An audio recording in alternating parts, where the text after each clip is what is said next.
There are moments in history when the most dangerous signal is not a declaration of war. It is an image released at the right hour beside an official communiqué by a government that wants its target to understand the message before a single shot is fired. That is what happened here on the same day Turkey unveiled the Gazap, its most powerful thermobaric bomb.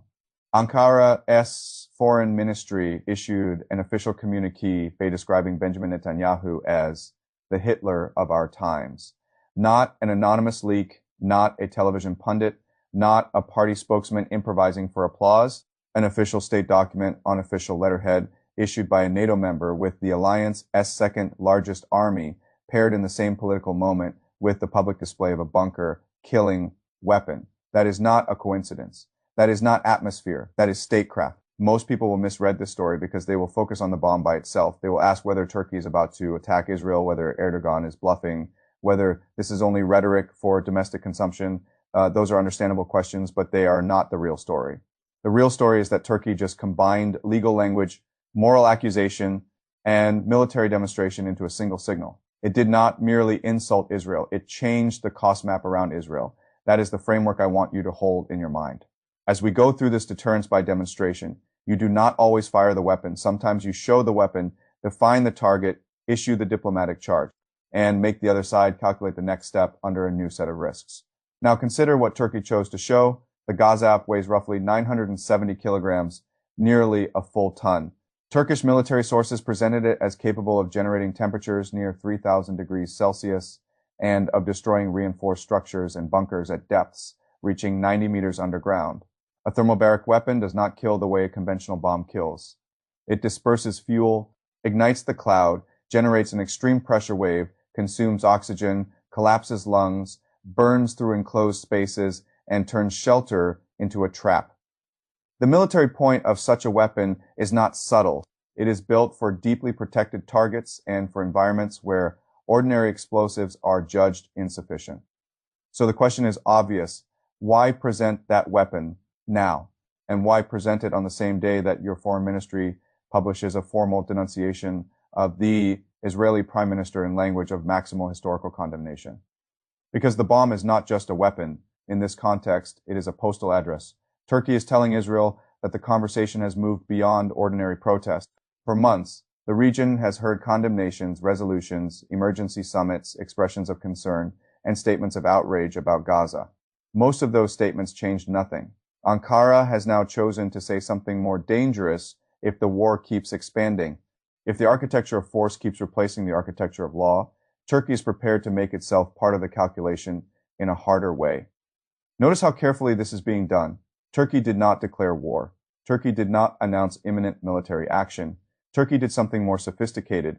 It built a ladder in public first rung, official, legal, and moral delegitimization. Netanyahu is not being criticized as a rival leader. He is being marked in official Turkish language as a criminal figure of historic scale. Second rung, technical demonstration. Here's the weapon. Here's what it does. Here's how deep it reaches. Third rung, strategic ambiguity. No explicit threat, but no effort to soften the implication either. That combination matters more than a shouted threat. Threats can be dismissed. This kind of signal cannot be dismissed so easily because it is not emotionally chaotic. It is cold. It is institutional. It has a government's fingerprints all over it, and that is what makes the timing so important. Turkey is not acting in a vacuum. The Gaza war has already broken the old grammar of Western diplomacy. The International Criminal Court has issued an arrest warrant for Netanyahu on war. Crimes and crimes against humanity charges.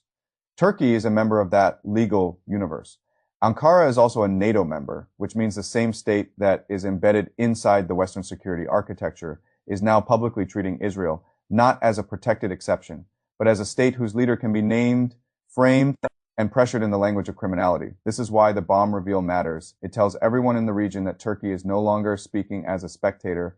It is speaking as a state trying to redraw deterrence around Gaza, around Lebanon, and around the broader question of who now sets the moral and strategic tone in the Middle East. That last point is essential for years. Turkey has been competing for regional centrality. It has tried to position itself as the most forceful Sunni power willing to speak beyond the exhausted formulas of Egypt, Jordan, and Saudi Arabia. Those states still matter, of course, but on Gaza they have often sounded constrained, procedural, or cautious. Erdogan sees the vacuum. He understands that when the traditional Arab centers do not speak with force, another power can occupy the emotional and political space they leave behind. So Turkey is speaking in several directions at once. To Israel, it is saying, your campaign is no longer being judged only by activists, humanitarian groups, or hostile militias. A major regional military power inside NATO is now pairing war crimes language with bunker-killing imagery. To Washington, it is saying, your closest regional partner is becoming strategically expensive to defend in political terms, and one of your treaty allies is willing to raise that price to the Arab street. It is saying, while others issue careful statements, we are willing to speak plainly and visibly to Iran. It is saying something more subtle. Do not assume you alone own the language of resistance or the ability to threaten hardened infrastructure. Turkey has its own tools, its own reach, and its own bid for leadership. This is why reducing the story to Turkey threatens Israel is too flat. The deeper truth is that Turkey is trying to turn moral outrage into geopolitical capital. Now, let me push this one level further, because this is where the story becomes much more important than a single bomb presentation. Every signal like this creates an options tree. And once you map the options, you understand the real pressure. Israel has one path: dismiss Turkey as posturing. That sounds strong in the short term, but it carries a cost. If you dismiss a formal signal from a NATO military power, and that signal keeps escalating in institutional language and military posture, you begin to look strategically deaf. You tell the region you heard the warning and chose to pretend it was noise. Israel has a second path: answer rhetorically and raise the temperature with Ankara. That also carries a cost.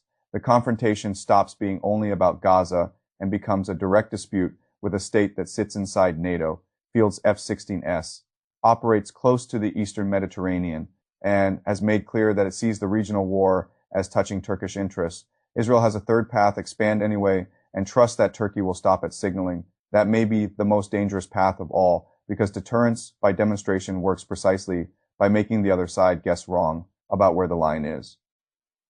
Now look at Washington's options. The United States can publicly calm the situation and try to bury the significance of Turkey's move. But if it does that too, obviously it reveals weakness inside the alliance. It tells the world that NATO now contains states publicly moving against each other as closest partners. While the institution itself pretends not to notice, Washington can pressure Ankara quietly. But that also has a price. Turkey is not a client state that simply salutes and backs down. It has spent years building a strategic identity that thrives on friction, on autonomy, on being the power that can buy Russian systems, bargain with Europe, pressure the Kurds, intervene in Syria, and still remain indispensable to the West. Or Washington can do nothing meaningful and hope the signal fades.